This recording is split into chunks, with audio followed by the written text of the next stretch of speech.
അപ്പോൾ ഇന്നത്തെ first order എടുക്കാനാണ് ഞാൻ പൊക്കോണ്ടിരിക്കുന്നത്. അപ്പോൾ ഞാൻ വീട്ടിൽ നിന്ന് ഇറങ്ങാനാണെങ്കിൽ കുറച്ച് ലേറ്റായി. അപ്പോൾ ഞാനിവിടെ എത്തിയപ്പോൾ തന്നെ വേറെ 2 സ്വിഗ്ഗി ബോയ്സ് ഇവിടെ ഉണ്ടായിരുന്നു. അപ്പോൾ ഉള്ളിൽ ചെന്നപ്പോൾ നമ്മളോട് അവിടെ വെയിറ്റ് ചെയ്യാൻ പറഞ്ഞു. ഇതുവരെ ഐറ്റം എത്തിയിട്ടില്ല. അപ്പോൾ നമ്മൾ കുറച്ച് നേരം അവിടെ വെയിറ്റ് ചെയ്തു. അങ്ങനെ അവസാനം നമുക്ക് ഐറ്റം കിട്ടി. ഇനി നമുക്ക് എന്തായാലും അവിടെ എത്തിയിട്ട് കാണാം. അങ്ങനെ നമ്മൾ കസ്റ്റമറുടെ ലൊക്കേഷനിലെത്തി സാധനം കൊടുത്ത് ഇറങ്ങി. അങ്ങനെ ഏകദേശം 140 രൂപയാണ് എനിക്ക് കിട്ടിയത്. ഇനി ഞാൻ ഇവിടുന്ന് വേഗം തന്നെ ഇറങ്ങുകയാണ്. കാരണം ഈ ഒരു ഏരിയ എൻ്റെ സോണിൽ നിന്ന് ഒരുപാട് ദൂരെയാണ്. കാരണം നമ്മൾ ഒരുപാട് സോൺ ഔട്ടാണ് നിൽക്കുന്നത്. എന്ന വഴിക്കാണ് ഞാൻ റോഡ് സൈഡിൽ ഒരു അമ്മൂമ്മയെ കണ്ടു. ജസ്റ്റ് ഒന്ന് ചിരിച്ചതേ ഉള്ളൂ. അപ്പോൾ ആ അമ്മൂമ്മ എന്നോട് പെട്ടെന്ന് പറഞ്ഞു, മോനെ അടുത്ത ജംഗ്ഷനിൽ പോയിട്ട് എനിക്ക് ജസ്റ്റ് ഒരു ഓട്ടോ വിളിച്ചു തരുമോ, നടക്കാൻ വയ്യാന്ന്. അപ്പോൾ ഞാനത് കേട്ടു. ഞാൻ പോണ വഴിയുടെ നേരെ ഓപ്പോസിറ്റാണ് ഇപ്പോൾ പോകേണ്ടത്. അപ്പോൾ ഞാൻ നേരെ പോയി ഓട്ടോ ജംഗ്ഷനിൽ നോക്കിയപ്പോൾ എങ്ങും കണ്ടില്ല. അപ്പോൾ നിങ്ങളെല്ലാവരും രാവിലെ എങ്ങനെയാണ് ബൈക്ക് ഓടിക്കുന്നത്? Visor അടച്ചിട്ടാണോ open ആക്കിയിട്ടാണോ? എനിക്കാണിത് തുറന്നിട്ടിട്ട് ഓടിക്കാനേ പറ്റത്തില്ല. കാരണം പൊടിയൊക്കെ അടിച്ച് കണ്ണി കറക്റ്റ് കയറും. പക്ഷേ ഈ ഹെൽമെറ്റ് ഇല്ലാത്തവരൊക്കെ എങ്ങനെയാണ് ഓടിക്കുന്നതെന്ന് ഞാൻ ആലോചിക്കുന്നത്. ഞാനാണ് ഈ വീഡിയോ എടുക്കുമ്പോൾ മാത്രമാണ് ജസ്റ്റ് ഒന്ന് ഓപ്പൺ ആക്കി എടുക്കുന്നത്. അപ്പോൾ ഇന്നാണെങ്കിൽ നമുക്ക് സർജ് ആഡായിട്ടുണ്ട്. അതുകൊണ്ട് തന്നെ ഞാൻ വേഗം ഓർഡർ എടുക്കാനാണ് നോക്കുന്നത്. അങ്ങനെ ഞാൻ അവസാനം സോണിലെത്തി. അപ്പോൾ ഇവിടെ എത്തി നിന്നപ്പോൾ തന്നെ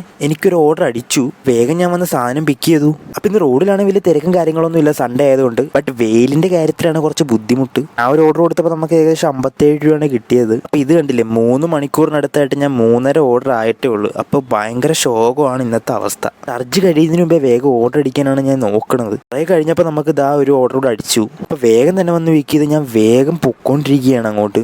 അപ്പോൾ ഐറ്റം ഈ ഒരു ബിൽഡിങ്ങിൻ്റെ മുകളിലായിരുന്നു കൊടുക്കേണ്ടത്. അത് കൊടുത്തിട്ട് ഞാൻ നേരെ തിരിച്ച് സോണിലേക്ക് പോവാണ് ഗൈസ്. അപ്പം ഞാൻ ദേ ഓച്ചറയിൽ നമ്മുടെ സോണിൽ വന്ന് നിൽക്കുകയാണ്. അപ്പം 4.5 ഓർഡർ ആയതുള്ളൂ ഇതുവരെ ആയിട്ട്. അപ്പോൾ നമ്മുടെ സർജിൻ്റെ ടൈം കഴിയാറായി. അപ്പം ഇനി അടിക്കത്തില്ലെന്ന് എനിക്ക് ഉറപ്പായി.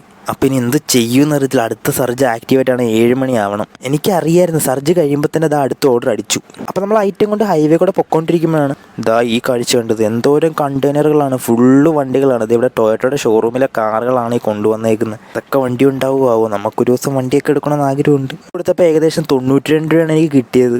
നിർത്തി ഗൈസ്. അപ്പം ഇനി ഞാൻ കഴിക്കാൻ പോകണം. ഇപ്പം തന്നെ സമയം 4 മണി മേലെയായി. അപ്പം ഇന്നത്തെ അവസാനത്തെ ഓർഡർ എനിക്ക് ഇവിടെ നിന്നാണ് അടിച്ചത്. അപ്പോൾ നമ്മൾ വേഗം ഐറ്റം വന്ന് പിക്ക് ചെയ്തു. ഏകദേശം 14.5 ഓർഡർ, അതായത് നമുക്ക് ഫുൾ ഇൻസെൻറ്റീവ് എടുക്കാൻ പറ്റിയില്ല. അപ്പോൾ ഏണിങ്സും കാര്യങ്ങളൊക്കെ ഇത്രയാണ് കിട്ടിയത്. ഏകദേശം 8.75 മണിക്കൂർ കൂട്ടിക്കോ. ഇന്ന് ഏകദേശം 240 രൂപയുടെ പെട്രോൾ ഞാൻ അടിച്ചിരുന്നു. അപ്പോൾ ഇനി നേരെ വീട്ടിലേക്ക് പോവാണ്.